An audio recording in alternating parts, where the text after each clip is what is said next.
La historia comienza en un mundo virtual en el que la gente saqueaba y se mataba como si estuviera en una partida casual de GTA. La líder de un renombrado gremio conocido como los Caballeros de la Gloria, la maestra DBIA, acababa de recibir información de uno de sus espías de que un mortífero asesino conocido como Raid andaba suelto. Uno de los miembros del gremio comentó que era normal liberar a un asesino justo antes de un asedio. DBIA respondió diciendo que ese asesino en concreto era extremadamente poderoso y que tendrían que esforzarse al máximo si querían tener alguna oportunidad contra él. En ese momento, el maestro DBIA se percató de que una bandada de pájaros volaba hacia todos ellos y ordenó al resto de miembros del gremio que los abatieran. Sin embargo, los miembros del gremio pensaron que era una tontería y una pérdida total de tiempo atacar a los pájaros de esta manera. Sin embargo, estos no eran pájaros ordinarios, eran pájaros mecánicos que estaban siendo controlados por Raid. Los pájaros se cansaron y lanzaron su propio ataque contra el gremio,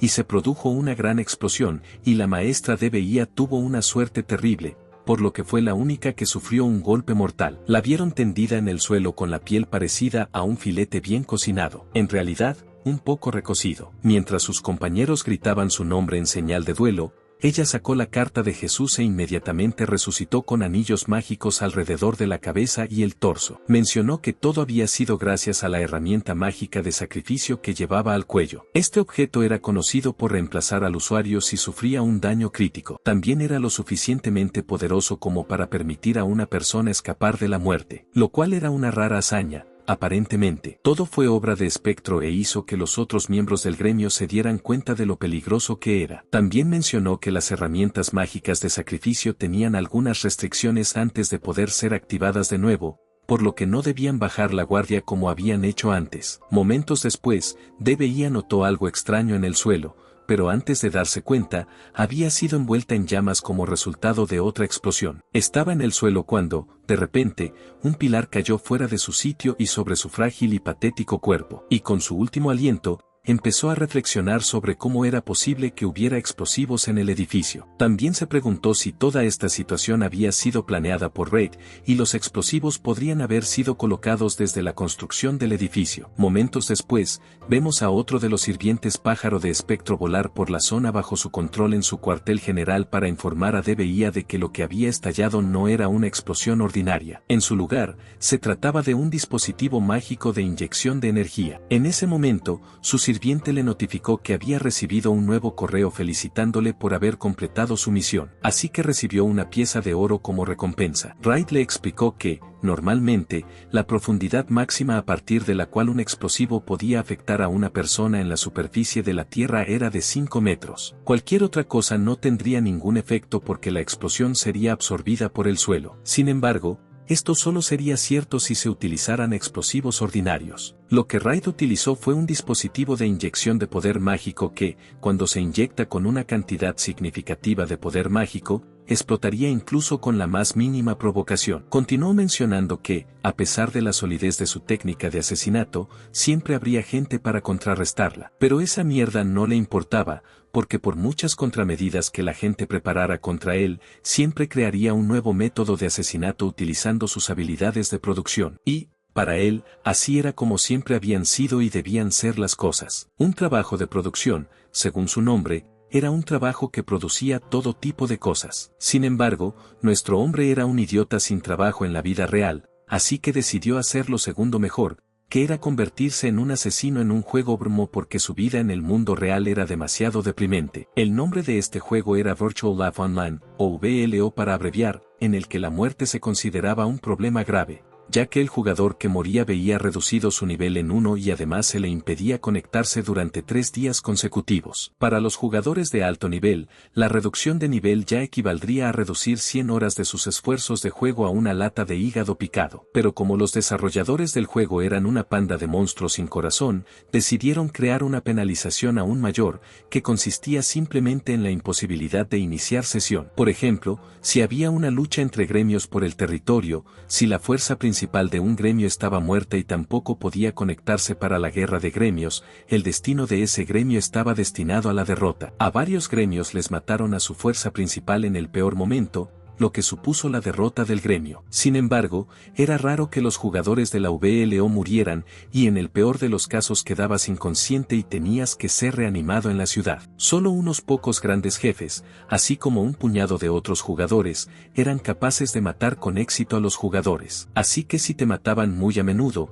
como en cualquier juego MMO, se asumía que eras basura. Siempre que había una batalla entre los gremios principales, cada uno de ellos empleaba a docenas de asesinos para su propio apoyo. Así que presenciar una escena de lucha entre dos o más asesinos no era moco de pavo. En cuanto a los asesinos, el propio Raid era considerado por todos un excepcional copo de nieve. A diferencia de su familia, no era el típico asesino con aburridas habilidades de tiro con arco o doble hoja. Era un profesional de la producción que utilizaba venenos y explosivos para eliminar a sus enemigos. Era obvio para el que perdería en un combate cuerpo a cuerpo. Sin embargo, no necesitaba participar en tales actos porque, a diferencia del combate normal, su método de asesinato no tenía absolutamente ninguna contramedida. Para que quede más claro, si se tratara de un asesinato contra un gremio de alto nivel, el asesino sería considerado excelente si tuviera una tasa de asesinatos. Es decir, una tasa de éxito del 15% o más. Sin embargo, la tasa de éxito del asesinato de Spectro fue superior al 99,9%. Y si mis matemáticas son correctas,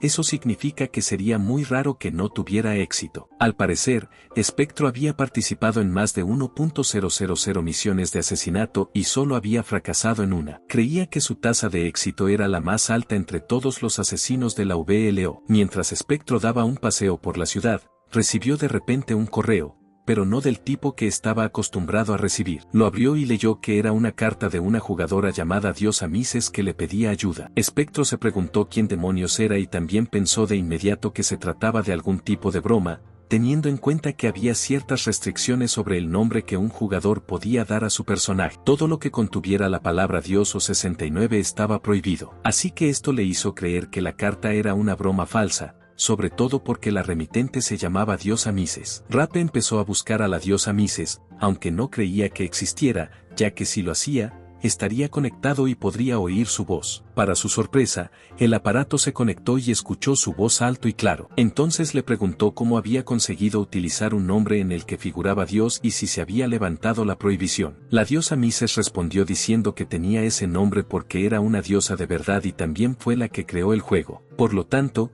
tiene privilegios de administradora y puede elegir el nombre que quiera, incluso Godslayer 69. Spectro no creyó ni una palabra de lo que dijo sobre ser la creadora del juego y pensó en lo ilusa que debía ser esta persona. Aún así, aceptó y preguntó por los detalles de la misión. Ella le explicó que se trataba de asesinar a un dios que venía de otro mundo llamado el Máser Azul y, como Spectro tenía memorizados todos los nombres de los jugadores fuertes, este no le resultaba familiar e inmediatamente llegó a la conclusión de que ese objetivo sería fácil, así que lo único que necesitaba era la localización. Spectro era un hombre centrado, comprometido y muy ocupado, así que preguntó por la recompensa que recibiría por esta misión, que pidió que fuera oro, y ella accedió. Ella le ofreció pagarle 1.000 toneladas de oro puro. Sin embargo, Spectro había estado arruinado toda su vida, así que no la creyó cuando le ofreció pagarle una suma tan grande. Le pidió que se tomara en serio la cantidad que le pagaría, pero ella hablaba muy en serio sobre las 1.000 toneladas de oro,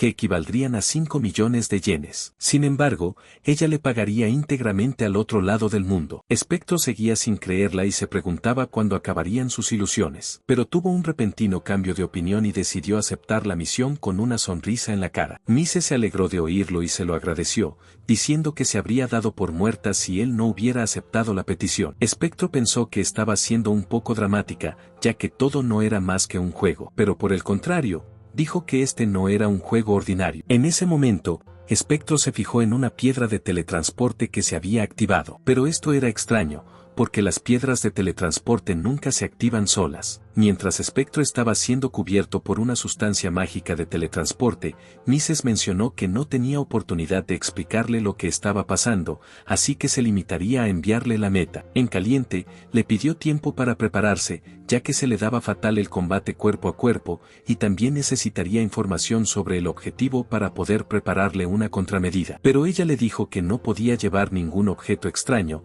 que era su especialidad. Esto le dejaría sin poderes, ya que no podría llevar consigo ninguno de sus venenos y explosivos. También mencionó que la piedra teletransportadora lo transportaría a otro mundo, cosa que Rey no entendía en absoluto. La diosa Mises pensó que Wright era la mejor opción para el trabajo, ya que sus habilidades y conocimientos serían definitivamente útiles en el otro mundo. Su objetivo era el malvado dios Maser Azal, el único otro dios presente en ese mundo. Wright se metió en una especie de embrollo en el que apareció en un campo de hierba con la palma de la mano en el suelo y se preguntó dónde demonios estaba. Vio un bosque verde lleno de plantas y animales, así que decidió usar su GPS para encontrar su ubicación. Pero cuando abrió la caja de objetos, para su sorpresa estaba vacía. Resultó que la diosa no decía la verdad cuando le dijo que no podía llevarse ningún objeto extraño. Así que empezó a vagar por el extraño bosque, que se parecía a VLO, pero la calidad parecía demasiado alta para ser un escenario de juego. Se parecía más a algo que se encontraría en la vida real. Poco a poco, empezaba a creer las palabras de la diosa de que había sido transportado a otro mundo, y en ese momento oyó la voz de la diosa a través del aparato que había utilizado para llamar. Se disculpaba por haberle llevado a un destino equivocado porque él no era lo bastante fuerte. La población de sus fieles se había reducido drásticamente, por lo que no podía utilizar su poder a pleno rendimiento. Wright seguía perplejo y no entendía a qué se refería, así que ella le explicó que la fuente del poder del dios era la fe de sus fieles. Si perdían a todos sus fieles, perderían su poder de Dios y acabarían desapareciendo. Y una vez desaparecidos, todo recuerdo de ellos como dioses desaparecería del mundo. Espectro se dio cuenta de que ser un dios no era tarea fácil, y añadió que todos los demás dioses habían sido aniquilados por el malvado dios Maser Azul. Las dos últimas neuronas de Espectro finalmente encajaron en su sitio y por fin se dio cuenta de lo que estaba pasando. Había sido invocado por una diosa en sus últimos momentos para asesinar al dios contrario. Espectro hizo entonces una pregunta obvia,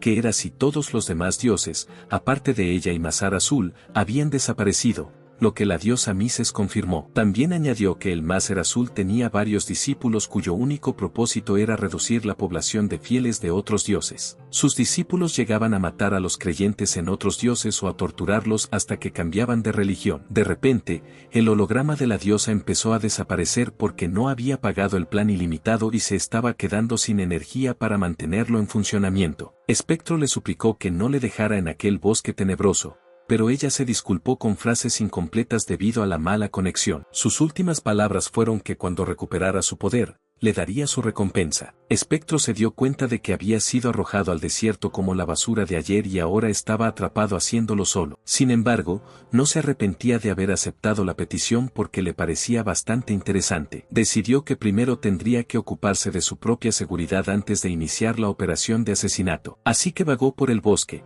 pero no pudo encontrar ningún rastro de vida humana. Ya había aprendido que no podía traer materiales extraños a este mundo. Sin embargo, eso no significaba que no pudiera usar sus habilidades básicas de VLO. Así que utilizó su habilidad para buscar enemigos y consiguió divisar varios monstruos en el bosque que consideró una amenaza de nivel medio para él. Entonces llegó a la conclusión de que este bosque no era un lugar seguro. Utilizó la magia para generar agua pura y se dio cuenta de que si podía utilizar la magia, también podría utilizar su habilidad de producción, lo que le haría vivir la vida en modo fácil. Espectro se dio cuenta de que más le valía darse prisa y reunir provisiones o, de lo contrario, sería el almuerzo de los monstruos. Así que, en primer lugar, necesitaba encontrar algo de metal y exploró el bosque hasta que descubrió algo de bauxita. Sin embargo, esto no era Minecraft, así que tuvo que extraerla y preparar el arma a mano. Puso 2 dedos sobre la bauxita y empezó a utilizar su habilidad de extracción para obtener aluminio puro,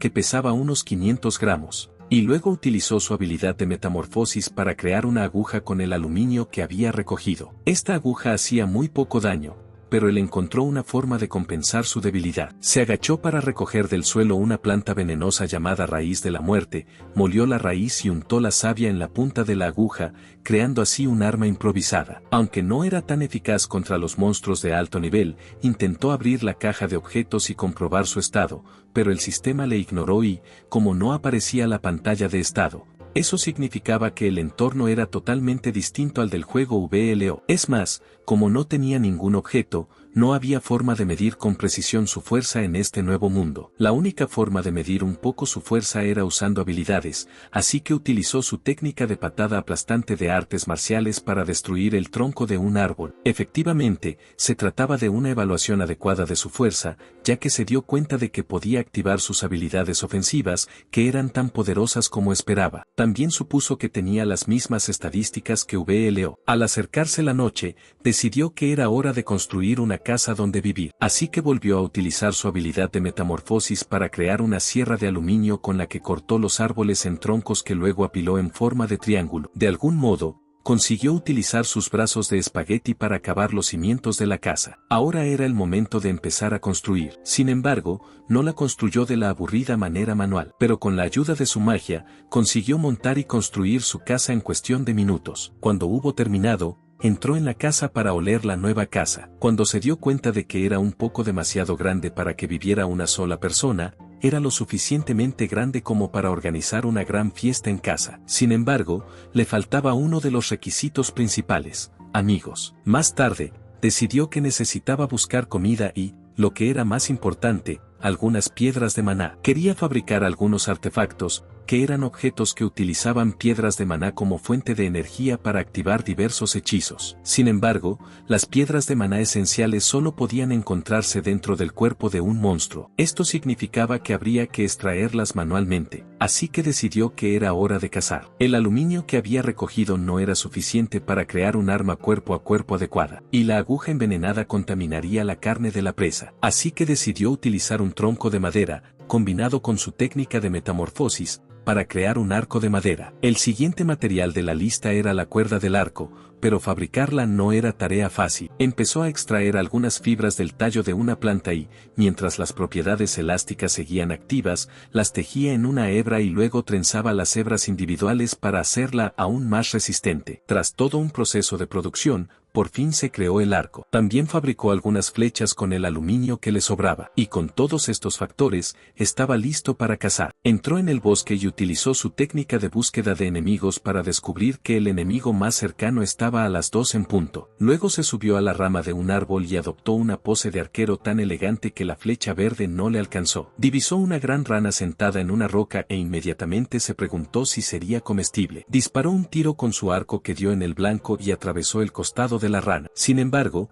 la flecha no fue lo suficientemente fuerte como para matarla. El sapo estaba furioso y se dio cuenta de dónde había venido el disparo, así que rápidamente saltó hacia el árbol donde Wright se había colocado y saltó alto hasta la rama donde estaba Wright y, cuando llegó allí, Wright había desaparecido. Básicamente, Wright parecía estar debajo del sapo en un ángulo muy bueno, donde podía descargar una patada devastadora sobre el feo sapo. Después de que todas las flechas hubiesen atravesado su cuerpo, el sapo aún pudo lanzar unas cuantas manos. Mientras sacudía su asquerosa lengua contra Wright, este disparó simultáneamente un único tiro calculado, apuntando a su úvula. Comentó que cuando un disparo no era suficiente, significaba que había que disparar más. Había completado su misión, así que volvió a su casa y pensó en lo que haría con la carne de rana que había conseguido. Obviamente, iba a cocinarla. Cuando terminó de cocinarla, dijo que sabía a pollo, pero supongo que lo salvaje le estaba volviendo loco, ya que tenía una comida tan sofisticada para comer. Su supervivencia había pasado al modo hiper fácil. Sin embargo,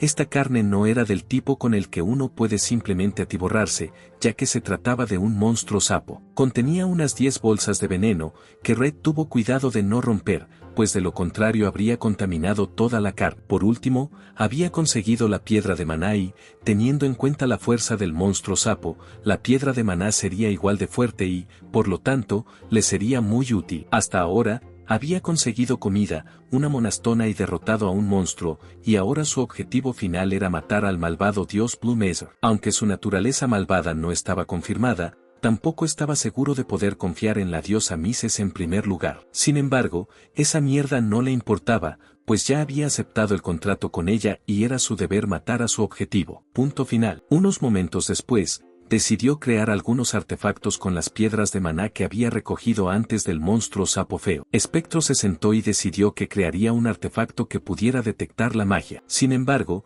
recordaba muy mal el procedimiento para fabricarlos. Al mismo tiempo, los materiales que tenía eran un poco escasos, pero aún así decidió intentarlo. Utilizó su técnica de metamorfosis para crear una herramienta con la apariencia de un martillo mágico que serviría para imbuir magia. Empezó a golpear la superficie de un metal con la herramienta mágica y así comenzó la fabricación del artefacto. El artefacto que estaba construyendo serviría para detectar el poder mágico que se utiliza para lanzar hechizos. Tanto los animales como los monstruos pueden poseer poder mágico. Sin embargo, solo los humanos pueden utilizarlo. Esto significaba que el artefacto solo se activaría si había un humano cerca usando magia en ese momento. Tras martillear durante algún tiempo, se formó un pincho en el extremo de la placa metálica inicialmente rectangular, que actuaría como antena para aumentar su sensibilidad. No es exagerado decir que la calidad de detectores mágicos como este depende por completo de la fuerza de las piedras de maná y los pinchos utilizados para construirlos. Por eso el pincho no fue construido usando la habilidad de metamorfosis de espectro, sino imbuido con magia y moldeado lentamente mientras era encantado. En términos sencillos, la magia metamórfica era una mierda comparada con la forja y la imbibición. Al cabo de un rato, la espiga se saturó de magia y alcanzó su límite. Eso era lo máximo que Ra podía hacer con este material, así que decidió que estaba listo. Entonces pronunció las palabras mágicas Bind y Bestow, que marcaban la finalización de la construcción del detector mágico. Confiaba en que el aparato fuera capaz de captar cualquier cosa en un radio de 1 kilómetro, pero aún así lo puso a prueba utilizando su magia para llenar un vaso con agua pura. El aparato la detectó de inmediato, lo que indicaba que funcionaba correctamente. Tomó un sorbo de agua en señal de satisfacción con su nuevo aparato cuando, poco después, su estómago rugió como consecuencia de su terrible hambre. Entonces supo que había llegado el momento de preparar la cena. Le vemos coger la carne de rana, quiero decir, la carne de rana que había conseguido antes, ponerla en pinchos y colocarla alrededor de la leña, con la intención de asarla. Espectro se sentó junto a la leña e intentó utilizar su técnica de fuego de forja para encender el fuego. Sin embargo, se había estresado lanzando hechizos y su maná estaba agotado, por lo que decidió racionar su magia y utilizar el mínimo necesario. Momentos después, el fuego se encendió y la carne comenzó a cocinarse bajo el intenso calor. Estaba a punto de sacarla del fuego para comérsela, pero decidió dejarla un rato más. Luego esperó que no le diera diarrea, ya que aún no había construido un retrete y tampoco quería ensuciarse los pantalones. En ese momento, sus dos neuronas encajaron y tuvo una idea brillante. Decidió darse un pequeño lujo condimentando la carne con un poco de sal. Una vez que la carne había terminado de cocinarse y estaba bien salada, es decir, sazonada, sopló sobre ella y luego le hincó el diente. Se maravilló de que la simple sal influyera tanto en el sabor. Supuso que la carne de rana sería muy sencilla. Sin embargo, parecía tener una consistencia grasa inesperada. Después de la comida, guardó todos los restos de carne y se preguntó qué haría con ellos. Deseaba guardarlo de alguna manera, pero necesitaría piedras de maná para construir una nevera o un congelador, y la única forma de conseguirlas era luchando contra un monstruo. No estaba de humor para esa mierda, así que pensó en guardarlo en su caja de objetos, pero temía que se pudriera. Era un idiota, así que lo guardó allí a pesar de sus dudas, y si acababa pudriéndose, ya se las arreglaría cuando llegara el momento. Aún no tenía colchón, así que se tumbó en el suelo de madera. Entonces se dio cuenta de que ya era hora de empezar a buscar gente, pero no estaba seguro de que los habitantes de este mundo fueran amistosos, porque una persona cualquiera que se encontrara podría empezar a atacarle con solo ver su fea cara. Así que sabía que no podía salir sin los preparativos adecuados. Mientras tanto, decidió centrarse principalmente en la preparación de pociones mágicas. Ayer había luchado sin pociones, y no quería volver a vivir ese horrible encuentro. A la mañana siguiente, salió de su casa con la espalda torcida. Esto se debía a que había dormido sin colchón ni futón, y el cuerpo le dolía como un demonio. Definió entonces que su nueva tarea sería conseguir un colchón. Después de caminar un rato por el bosque, tropezó con la hierba que usaría para preparar la poción, que casualmente crecía muy cerca de su casa. Era una planta común conocida como hierba de mía entre todas las plantas medicinales. Sin embargo, estaba cerca del rango más bajo. Mezclada y encantada, podía usarse para hacer pociones de nivel 2. Cosechó la hierba de mía en todos los lugares donde pudo encontrarla, y cuando hubo recogido suficientes, las llevó a su casa y comenzó el proceso de preparación. En primer lugar, machacó las hierbas mientras vertía un poco de magia en ellas. Luego mezcló la savia con agua y lo puso todo a hervir en un hornillo. Esperó torpemente a que hirviera y, al cabo de un rato, ya estaba hecho y se había conjurado una poción de nivel 2. Se alegró de que fuera tan fácil hacer pociones de bajo nivel. Las pociones que los jugadores de alto nivel solían hacer en BLO eran pociones de nivel 11, y las pociones de nivel 2 eran una mierda comparadas con ellas porque eran unas 500 veces más débiles. Sin embargo, sus pociones inferiores de nivel 2 seguían siendo mejores que nada. Pero si fuera posible, le gustaría preparar al menos algunas pociones de nivel 4. Pero decidió preocuparse de eso más tarde. Spectro se dio cuenta de que había metido la pata al no hacer frascos para almacenar las pociones, así que hizo uso de su técnica de metamorfosis para improvisar rápidamente unos cuantos recipientes para las pociones. Luego llenó los frascos y consiguió 5 botellas llenas, que le serían de gran ayuda en el campo de batalla. Cuando terminó, salió y decidió que iba a explorar la zona y cazar algunos monstruos para obtener piedras de maná, que usaría para crear más artefactos. Utilizó su técnica de búsqueda de enemigos para escanear la zona en busca de enemigos cercanos, y procedió a patear todos y cada uno de los traseros de los monstruos que se cruzaron en su camino, y obtuvo un bote lleno de piedras de maná con las que pudo construir varios artefactos útiles. Los primeros artefactos que decidió construir fueron bombas de destello, así que empezó haciendo uso de su magia para aplastar una piedra de maná. Esto le pareció un desperdicio, pero las granadas no podían fabricarse sin romper las piedras de maná, así que no le quedó más remedio. Trituró las piedras de maná hasta convertirlas en un polvo fino llamado fragmento de maná. El siguiente paso era imbuirlo con magia. Sin embargo, aunque se imbuyera un fragmento de maná con magia, los efectos solo se manifestarían brevemente, ya que un solo fragmento solo se iluminaría con una tenue luz durante un instante. Sin embargo, juntar cientos de miles de fragmentos liberaría un destello cegador. Era obvio que no podía usar el polvo tal como estaba, así que los fusionó todos juntos usando su técnica de fusión en un recipiente sólido. Wright no se sentía seguro teniendo una sola explosión. Decidió entonces hacer 3 por si acaso. Así que continuó machacando piedras de maná hasta la mañana siguiente. A la mañana siguiente, por fin había terminado. Aparentemente le llevó toda la noche fabricar esas 3 granadas, pero seguía siendo un trabajo ligero comparado con lo difícil que sería fabricar objetos de alto nivel. De repente, su detector de magia empezó a volverse loco, lo que le desconcertó porque no estaba usando ninguna magia en ese momento. De repente se dio cuenta de que había alguien cerca usando magia. Entonces agarró el detector de magia junto con su arco y corrió hacia la dirección en la que se percibía la magia. Wright no tenía ni idea de qué tipo de persona estaba usando la magia, independientemente de si era un amigo o un enemigo. Tenía que comprobarlo, aunque definitivamente no era un amigo. El detector mágico entonces indicó la dirección en la cual la magia era más fuerte. Entonces, Wright siguió en consecuencia mientras usaba su técnica de apoyo al sigilo para ocultar su imagen. Justo en ese momento, escuchó una voz gritando a todo pulmón, diciéndole a alguien que sacara el culo de ahí porque era peligroso. Wright utilizó la voz de esta persona para localizar su posición exacta y continuó avanzando en esa dirección. Wright se escondió en la rama de un árbol en lo alto y observó a un feo monstruo oso aterrorizando a un padre y a sus hijos. Wright observó entonces a un hombre herido tendido en el suelo, y a una humeante pero aterrorizada adolescente preguntando por el bienestar del hombre,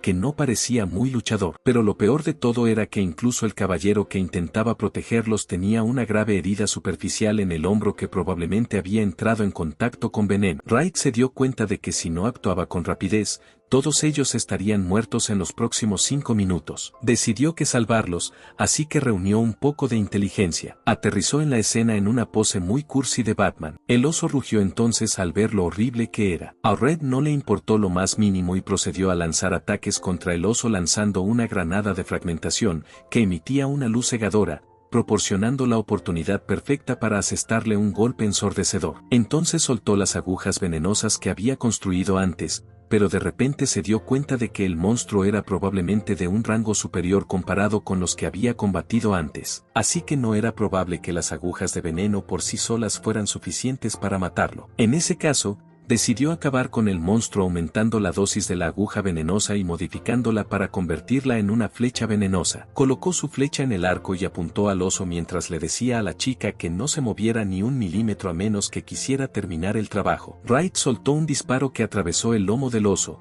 lo que lo provocó e hizo que centrara toda su atención en él. El oso se transformó en Mike Tyson y empezó a lanzar fuertes golpes a Wright. Sin embargo, logró evadir cada uno de sus ataques. Wright había sido paciente y su plan estaba a punto de ponerse en marcha. El veneno de la flecha era una mezcla de 3 enums mágicos diferentes. El primero era una neurotoxina hecha de Death Rod. Generalmente era el más mortífero de los 3. La segunda era la toxina hemorrágica hecha de algunos hongos venenosos, que se añadía a la mezcla para matar de forma fiable a los monstruos inmunes a las neurotoxinas. Justo cuando el oso estaba a punto de usar a Wright como almuerzo tardío, inmediatamente se congeló y detuvo su ataque, dejando que Wright pasara majestuosamente junto a él al estilo Power Rangers. Todo esto fue gracias a la tercera toxina, que es un veneno paralizante obtenido de la bolsa de veneno de la rana monstruo que había matado antes. Este veneno paraliza al objetivo, dando tiempo a que las otras toxinas hagan efecto. También inhibe la actividad cerebral,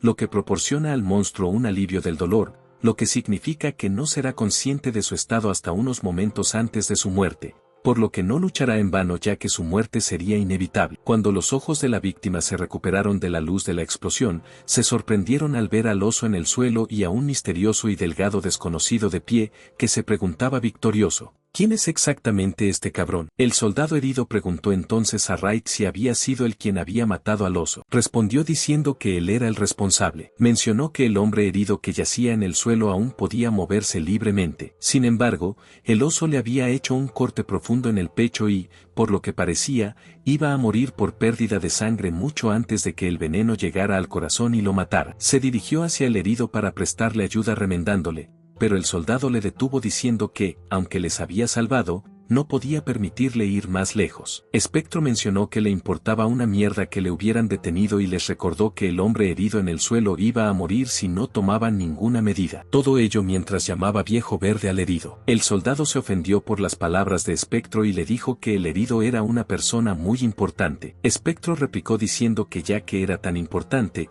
sería mucho peor si le dejaba morir. El soldado comprendió la lógica de Spectro y se dio cuenta de que no tenía más remedio que aceptar la ayuda de este extraño. El soldado finalmente aceptó la ayuda de Spectro. Sin embargo, Spectro no le garantizó nada, pero le dijo que haría todo lo posible. Entonces le dio uno de sus frascos de medicina para que el herido se lo bebiera. El soldado cogió el frasco y lo olió, lo observó e incluso lo lamió, para asegurarse de que no era perjudicial en modo alguno. Spectro le dijo al soldado que eligiera al azar cualquiera de las botellas y la que eligiera, se la bebería para demostrar que no era dañina. Se eligió una botella y Spectro se bebió hasta la última gota. Este acto de Spectro había despejado las sospechas del soldado. La atractiva adolescente se ofreció entonces a administrar la medicina al viejo pedorro. Me refiero al anciano que era su padre. Al beber la medicina, sus heridas empezaron a cerrarse al instante, e incluso su rostro se volvió más atractivo. Estaban maravillados por el poder de la medicina de Spectro e incluso se preguntaban si era una poción de alto nivel. Sin embargo,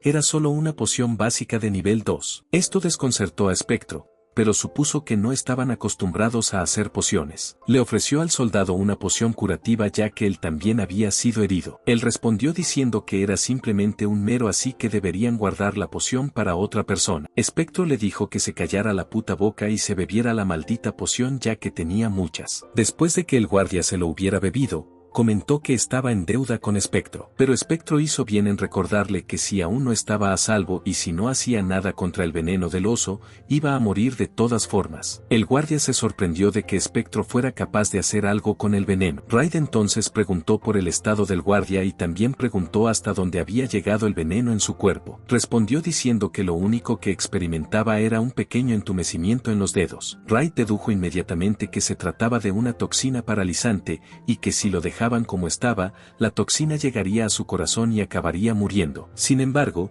no podía preparar un antídoto allí en el bosque, así que se ofreció a llevarlos a su casa para que pudiera preparar el antídoto para el veneno de oso. El guardia cargó con el herido a la espalda mientras caminaban de vuelta a la casa de Spectro. Al entrar, los visitantes se sorprendieron de que existiera una casa como la de Spectro en aquel páramo bárbaro. Spectro comentó que, aunque la casa era bonita, aún estaba un poco vacía. Entonces les instó a esperar en el salón para que él fuera a preparar el antídoto y se lo trajera. El guardia preguntó a Wright si era médico, ya que tenía tantos conocimientos sobre drogas. Él respondió diciendo que no era un experto en drogas, solo sabía hacer muchas cosas. A continuación, Aconsejó al guardia que observara el procedimiento de fabricación del antídoto si quería garantizar su seguridad en el futuro. El guardia le hizo caso, pero le pidió unos minutos para poder acostar al débil anciano. Momentos después, Wright ofreció agua al guardia, que se la tragó sin pensárselo 2 veces. Wright preguntó entonces por su estado, y el guardia contestó diciendo que ahora tenía todo el brazo entumecido, y también se preguntó si era demasiado tarde para salvarse. Wright mencionó que no había nada de qué preocuparse y que tenían tiempo más que suficiente. El veneno solo había llegado hasta su brazo, lo que significaba que avanzaba lentamente,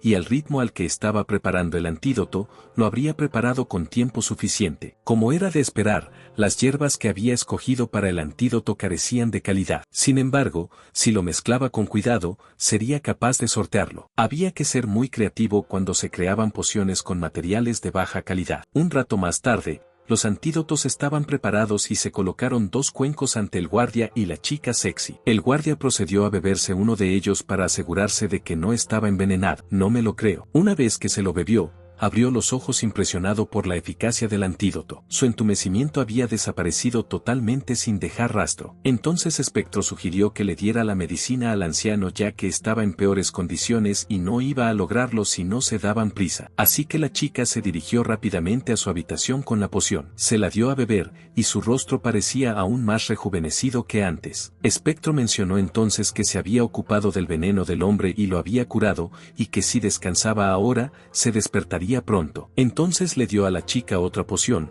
que debería ser usada estrictamente para emergencias. Ahora que todos estaban curados, Spectro dijo que quería hablar. Quería saber quiénes eran y qué hacían en el lugar donde los había encontrado. La chica tomó la palabra para responder, diciendo que ella le explicaría quiénes eran. Sin embargo, tendría que esperar a que su padre se despertara para que fuera él quien le explicara las razones de estar en el bosque. El soldado empezó presentándose como Goldo, un guardia imperial del reino de Mitais, y la chica se presentó como Lumia Mitais, la princesa de los reinos Mitais, y su padre como Leyas Mitais, el 14º rey del reino Mitais. Spectro tenía la costumbre de evitar las negociaciones con gente de mayor rango. Sin embargo, esta vez se enfrentaba a un rey. Sabía que tenía que ser cuidadoso con sus acciones y se preguntaba cuál sería su siguiente movimiento. Lumia suplicó a Spectro que mantuviera en secreto su identidad como miembro de la realeza. No deseaba seguir siendo conocido como Laite, así que se hizo un nuevo nombre y se presentó como Laite,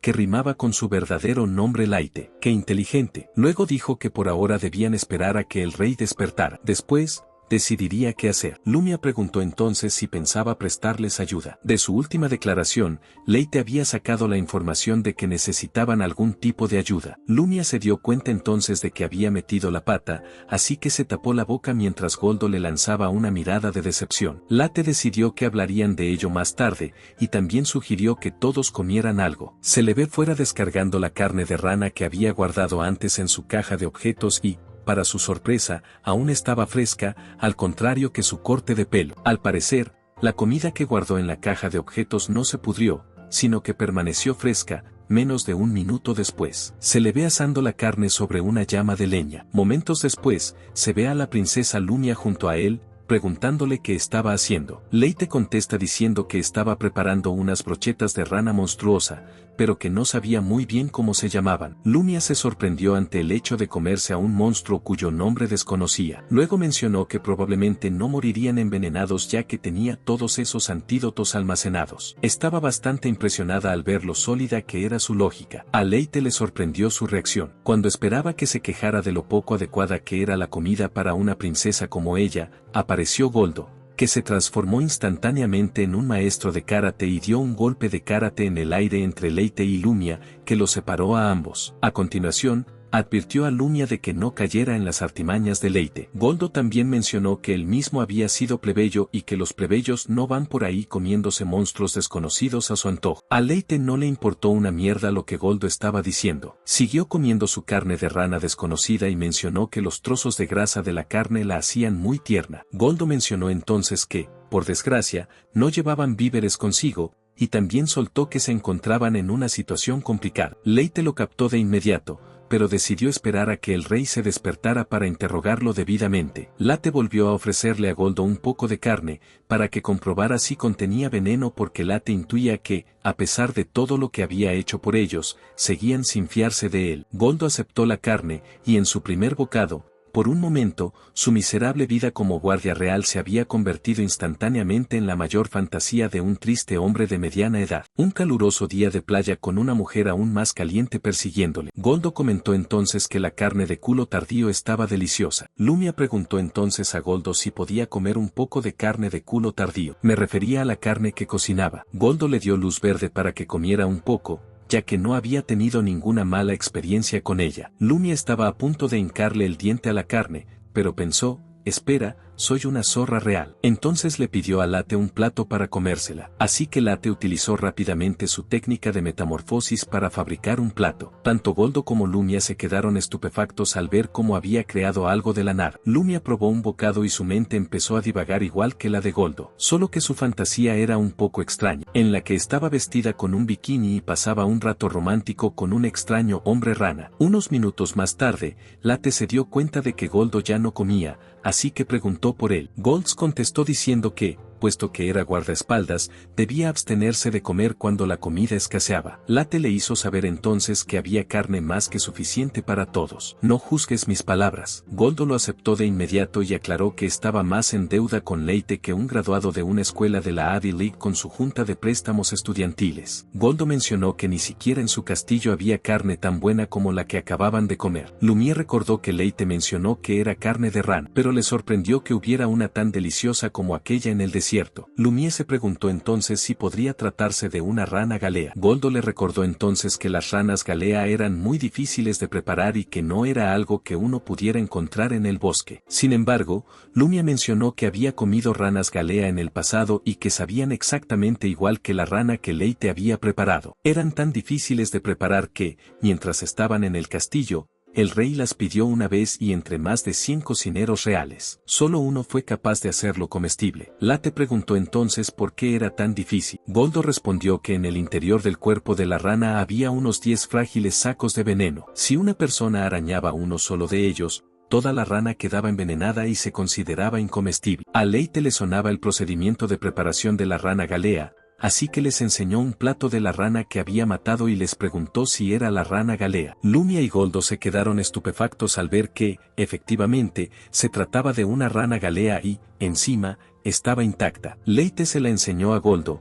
mientras se la metía a la fuerza en su cara gorda y fea. De repente, llamaron a la puerta, lo que cogió a Leyte por sorpresa porque no esperaba que nadie visitara su casa tan bruscamente. Goldo gritó, con el objetivo de averiguar quién estaba en la puerta. Entonces le contestó una voz que reconoció la voz de Goldo y le hizo saber que era su camarada llamado Reisel. Goldo le dijo entonces que entrara, y un chico que parecía haber estado saltándose todos los días de entrenamiento, entró. Su nombre era Reisel, un compañero de la guardia nocturna de la familia real. Observó que la princesa también estaba allí y se alegró de que gozara de buena salud. Goldo preguntó entonces si había podido encontrar ayuda, pero él respondió diciendo que no había encontrado a nadie. Era la primera casa que encontraba y, al llamar, descubrió que estaban dentro. Razel preguntó entonces qué demonios hacía ese extraño forastero aquí con la princesa mientras le lanzaba una mirada fría y dura. También preguntó en qué tipo de lugar estaban, porque le parecía bastante peculiar. Para todos ellos, Leyte seguía siendo visto como Leyte,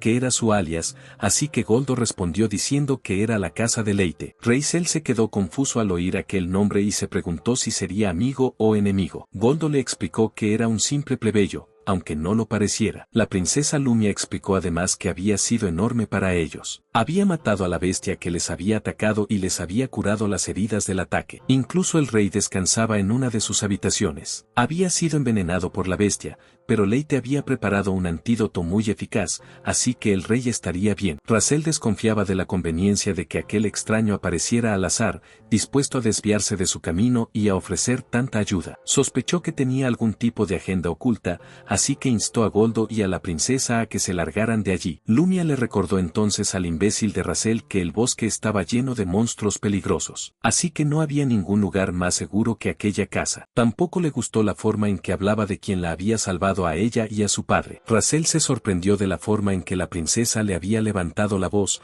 porque era raro verla tan alterada. Leite procedió entonces a abrir y cerrar la ventana para demostrarles que no estaban encerrados. Luego mencionó que si en realidad estuviera planeando hacerles algo, no los habría dejado vagar libremente por una habitación que ni siquiera estaba cerrada con llave. Sin embargo, Raziel seguía sin creerse su historia. Leite comentó que, si quisiera, podría matarlos fácilmente a todos aunque le atacaran a la vez. Pero no lo hizo porque no tenía intención de hacerlo. Puso a Raziel como ejemplo. Había bajado la guardia, así que tenía muchos puntos débiles. Así que si Leite quisiera, podría matarlo en ese mismo instante. Procedió a llamar a Raziel y patético debilucho y llamó a Goldo el más fuerte. Sin embargo, aún tardaría unos 10 segundos en matarlo solo con las armas que tenía a mano. Raziel le advirtió que cuidara su boca mientras lo llamaba bastardo asqueroso y arrogante, justo cuando estaba a punto de atacarlo. La princesa Lumia intervino y los mandó callar a los dos, sobre todo a Raziel porque no le gustó nada cómo le hablaba a Leite, el que los había salvado.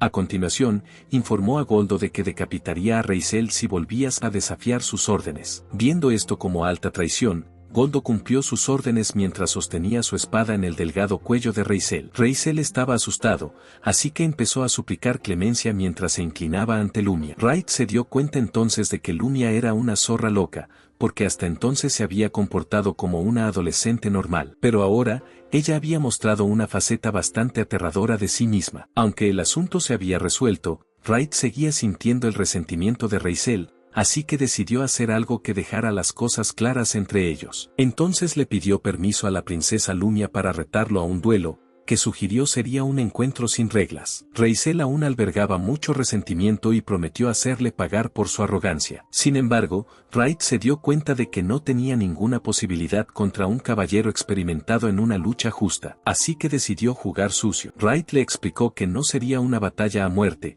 sino una que les haría entenderse mejor, todo en nombre de una buena pelea. De hecho, el nombre de buena pelea no significaba nada para él. Solo que matar al guardia de la princesa en una situación como esta sería un gran error por su parte. La princesa pensó en la petición de la Aedes y recordó que aunque Raziel no estaba listo para convertirse en un caballero completo, aún tenía una fuerza notable. Goldo estuvo de acuerdo con la princesa y mencionó que él estaba clasificado entre los 3 primeros en la Orden Imperial de Caballería del Castillo y que no debía ser subestimado. Momentos después, todos salieron al patio, cuando Raziel le recordó a Raid que había insistido en que no habría reglas para este duelo y que solo estaba confirmando que seguiría así, porque estaba deseando patear algunos traseros. Raid respondió diciendo que seguiría igual, así que debía atacarle con intención de matar. No importaba, porque él tenía esas pociones que curaban las heridas en un instante. Le mostró entonces la poción y Raziel pensó para sí, ¿qué coño es esto? Lumia le informó entonces de que era una poción curativa de nivel 1 que funcionaba muy bien. Raziel se sorprendió de que un supuesto plebeyo como Raid tuviera una poción de nivel 1 y comenzó a preguntarse si realmente era un plebeyo. Goldo comentó que él también sospechaba que Raid no era solo un humilde plebeyo,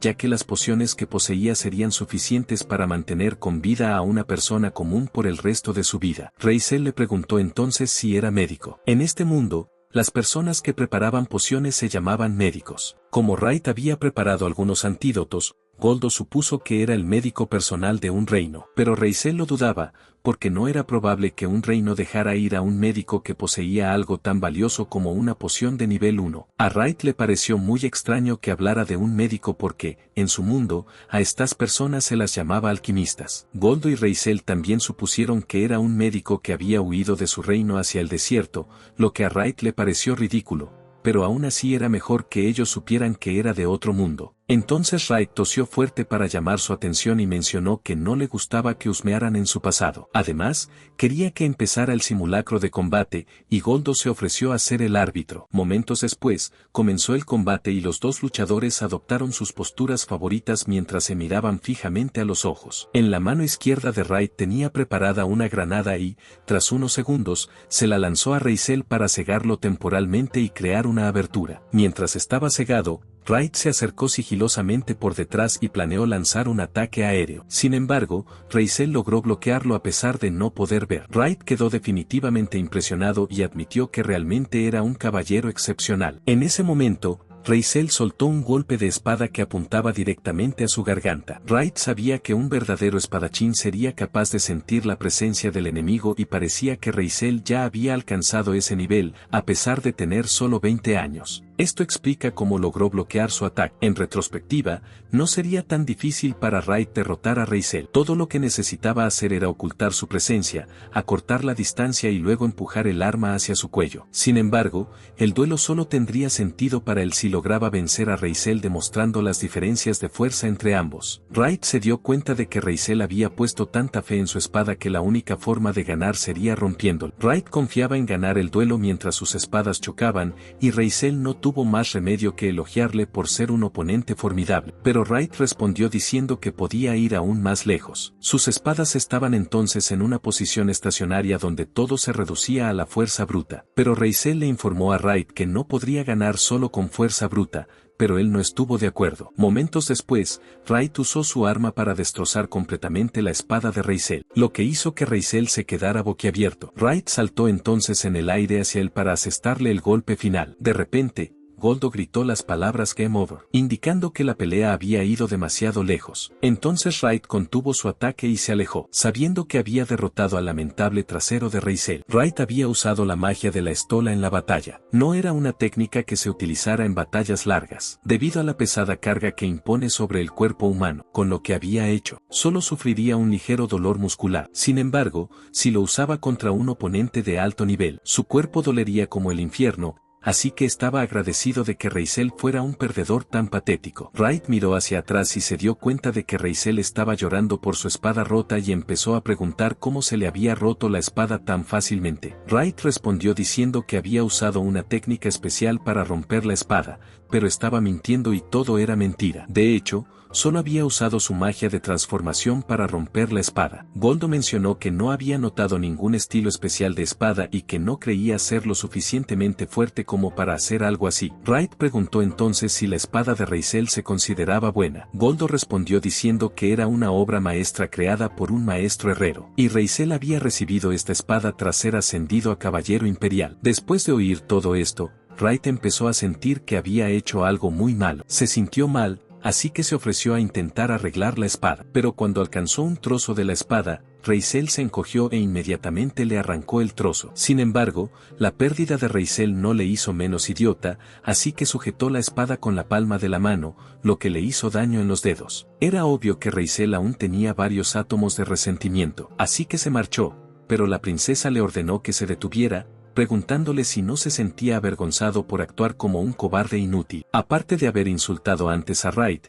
el comportamiento que mostró tras perder el simulacro de batalla, como caballero, era una vergüenza para todo su país. La princesa Lumia se inclinó entonces ante Wright, disculpándose y asumiendo la responsabilidad por la estupidez de Raisel. Goldo pidió a la princesa que dejara de inclinarse y considerara su posición como miembro de la realeza. La princesa Lumia pidió entonces a Goldo que sugiriera un castigo adecuado para la vergonzosa exhibición que había hecho Raisel. Goldo respondió diciendo que había desobedecido las órdenes de la princesa en innumerables ocasiones y que ese comportamiento era una vergüenza para el reino, así que no pudo evitar la ejecución. Al oír esto, los ojos de la princesa se abrieron de par en par. Tal como Wright había pensado, ya que Lumia era solo una niña de 15 años, probablemente no quería ejecutar a alguien con quien había vivido hasta ahora, propuso que buscaran otro castigo que no fuera la ejecución. Sin embargo, Goldo mencionó que, según las reglas de su reino, un caballero que deshonrara la dignidad de los caballeros imperiales se enfrentaría a la pena de muerte. Incluso el propio Raisel había aceptado su destino. De repente, Wright llamó su atención y dijo que no había necesidad de matar a nadie. También le parecía demasiado estricto que se condenara a muerte a alguien solo por hablar groseramente. Si fuera así en todas partes, la población de la tierra habría sido exterminada. La asociación de caballeros de su reino era responsable de garantizar la seguridad de la familia real, así que tendría sentido que fueran tan estrictos. Sin embargo, Wright sentía que la princesa Lumia no quería ejecutarlo y, al mismo tiempo, no sería bueno que el rey despertara y encontrara a un caballero imperial muerto, ya que esto podría tener una influencia negativa en sus negociaciones. Sin embargo, Wright no tenía ninguna obligación de proteger a Raisel. Pensó que protegerle le reportaría algún beneficio. Wright comentó que él era la única víctima implicada, y que no le importaba lo que había pasado. Goldo mencionó entonces que era un problema mayor que eso, porque era un problema para la Asociación de Caballeros Imperiales. Se llevó el puño al pecho y comenzó a contar que la Asociación de Caballeros Imperiales se formó para proteger a la familia real. Se dio cuenta de que manchar la reputación de la Asociación de Caballeros Imperiales equivaldría a hacer lo mismo con la familia real, razón por la cual la asociación tenía normas tan estrictas. Wright comprendió de inmediato que se trataba de una cuestión de reputación. Entonces le mencionó a Goldo que las únicas personas que habían presenciado la inútil y patética muestra de cobardía de Raisel eran Lumia y él. Si todo el mundo se callaba, nadie sabría lo que había pasado. Por lo tanto, él y Lumia concluyeron que mantendrían sus trampas cerradas sobre todo el incidente. Goldo discutió un rato y sugirió a la princesa que confiara la vida de Raisel a él y a Ray, y es que su asociación de caballeros tiene una excepción que permite aplazar el castigo de los criminales si se les exige una misión. Wright comprendió inmediatamente la lógica de Goldo. La ejecución se pospondría hasta el final de la misión, y si la misión nunca terminaba, la ejecución en realidad nunca tendría lugar. Pero esto requeriría tanto el consentimiento de la víctima como el de la persona acusada. Una vez establecidas las condiciones de la excepción, Goldo decidiría los detalles de la misión como mejor le parecieran. Raisel inclinó entonces su vergonzosa cabeza en señal de agradecimiento. Goldo recordó entonces a Raisel que si volvía a cometer un acto semejante, le pondría la cabeza en bandeja. También informó a Wright que si cambiaba de opinión, no dudaría en decírselo. Entonces ejecutaría a Raisel inmediatamente. Wright se sorprendió de que, de algún modo, hubiera ganado poder sobre la vida de Raisel, porque su plan para el simulacro de batalla era demostrar parte de su poder, y nunca esperó que terminara así. Al final de la tarde, vemos que Wright deja caer un cuenco de agua extra para que la princesa Lumia lo utilice para lavar la cara de su padre inconsciente. Cuando Red palpó la cama y preguntó si no era un poco dura, la princesa Lumia se sentó en ella para sentirla, y comentó que consideraba que todos los muebles de la casa eran de primera clase. Wright sonrió y mencionó que pensaba utilizar un trozo de la espada de Raisel para hacer una cama aún mejor. La espada de Raisel le había sido confiscada y entregada después de la disputa anterior. Era una orden de la princesa Lumia y no podía desobedecerla, a menos que quisiera perder la vida. Así que no tuvo más remedio que darle la espada a Wright en contra de su voluntad. Lumia pensaba utilizar la espada para fabricar los accesorios metálicos. Sin embargo, iba a utilizarlos para el colchón. Inmediatamente pensó que pretendía utilizarlo para torturar y le informó de que la tortura con un motivo legítimo era contraria a la ley. Pero si eras un Buda de la familia real, probablemente podría salirte con la tuya. Wright le aseguró entonces que no era para torturarla y que solo estaba haciendo una cama normal. Probablemente se imaginó una cama con una espada clavada en ella, lo que en realidad no era una mala idea. Tranquila, estoy bromeando. Entonces utilizó su magia de transformación para crear muelles que servirían de base para el colchón. Mientras lo preparaba, Raisel le observó usando su espada para hacer algo y, justo cuando pensábamos que no podía ser más feo, empezó a poner cara fea. Puso la cara más fea que jamás habíamos visto cuando, poco después, Goldo gritó su nombre, lo que significaba que debía volver al trabajo. Unos instantes después, Wright estaba terminando de colocar los muelles en el colchón. Luego lo cubrió con una sábana y utilizó su magia para combinarlo todo. Cuando terminó, se sentó en ella,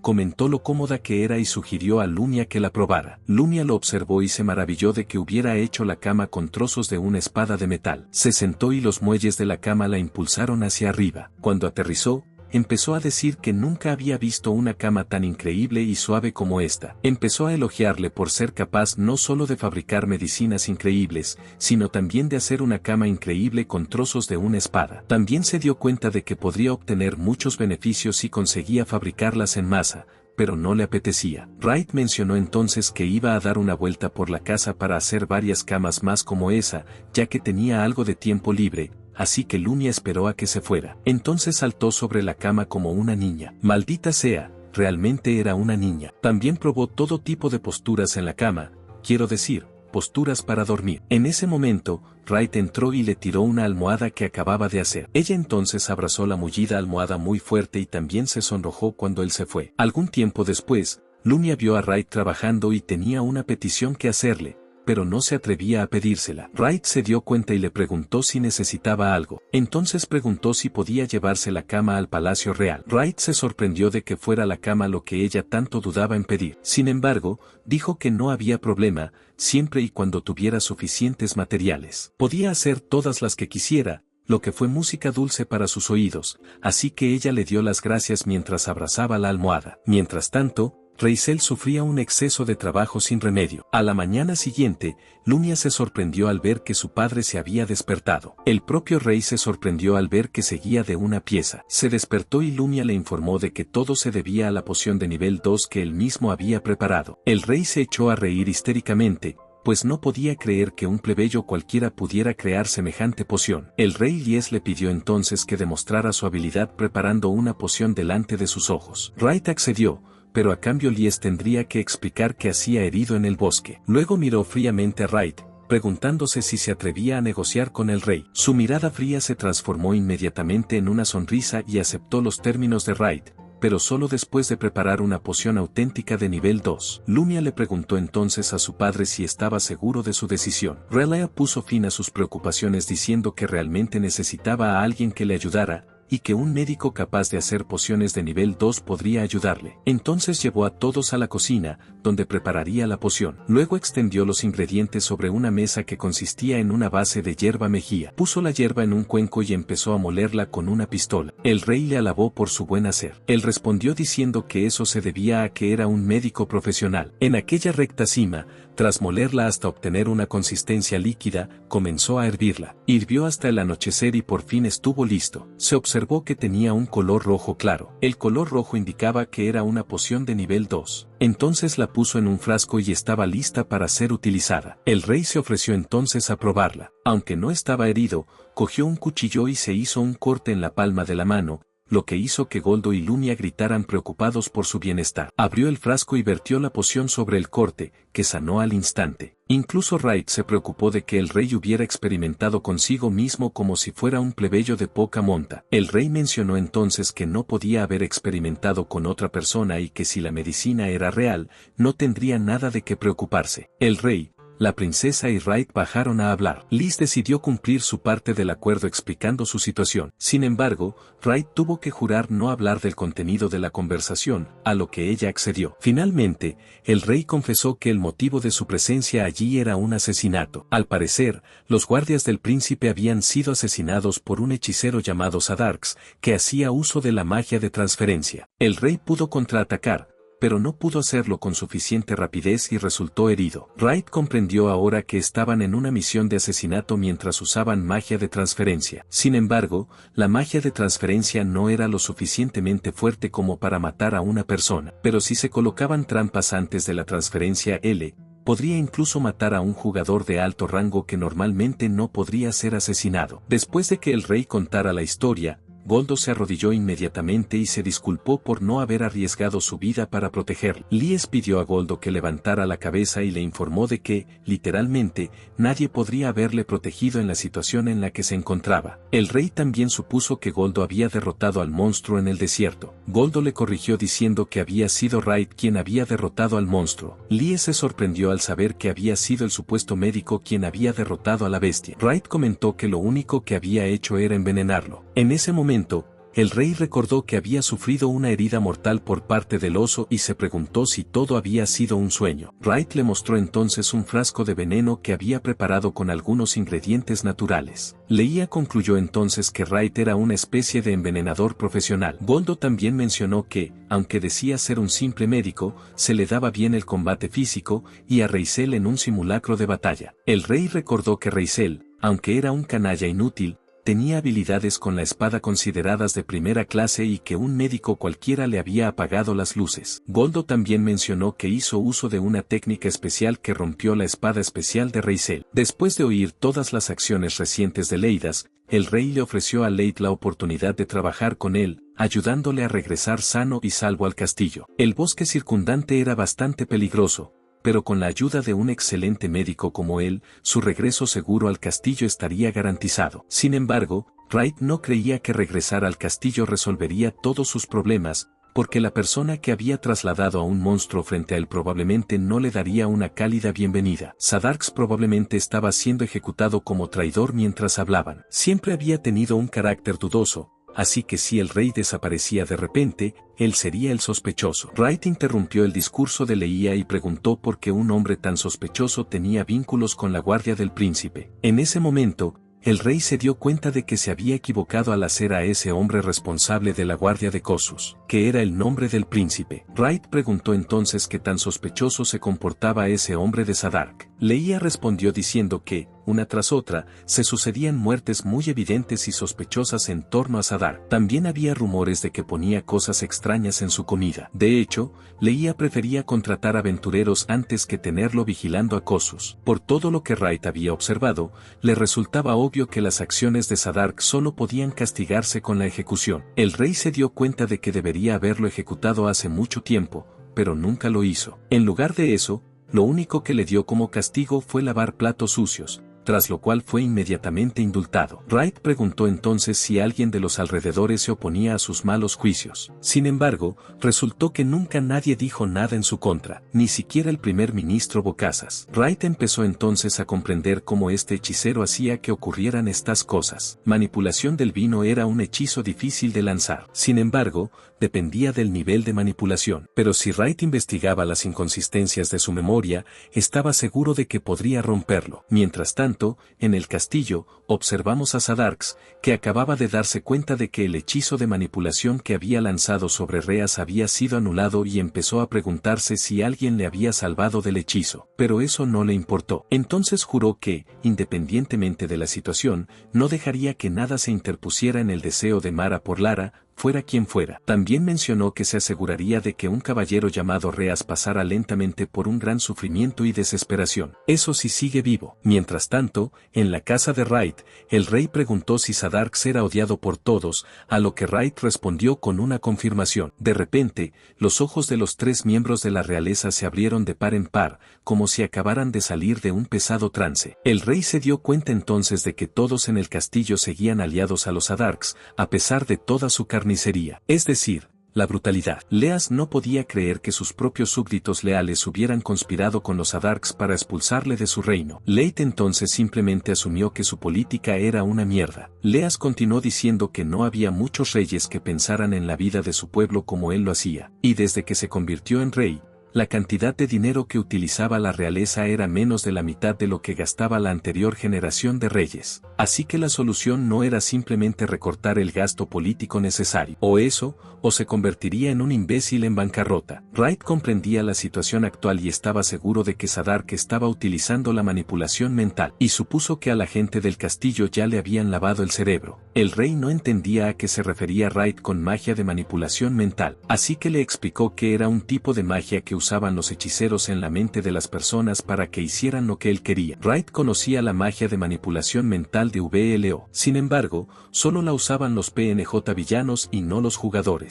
Lumi entonces procedió a declarar lo obvio, sin que nadie sospechara de él como resultado de su magia de manipulación mental. Sin embargo, todavía había algo que inquietaba la mente del rey. Sadarks podría haberlo manipulado fácilmente sin expulsarlo del reino, así que se preguntó por qué no lo hizo. Wright mencionó entonces que todos los miembros de la realeza y los aventureros de alto nivel tenían una gran resistencia a la magia de manipulación mental, y probablemente por eso simplemente lo echó del castillo. Eso es todo, amigos. Espero que te haya gustado y no olvides comentar y suscribirte al canal. Muchas gracias y hasta la próxima.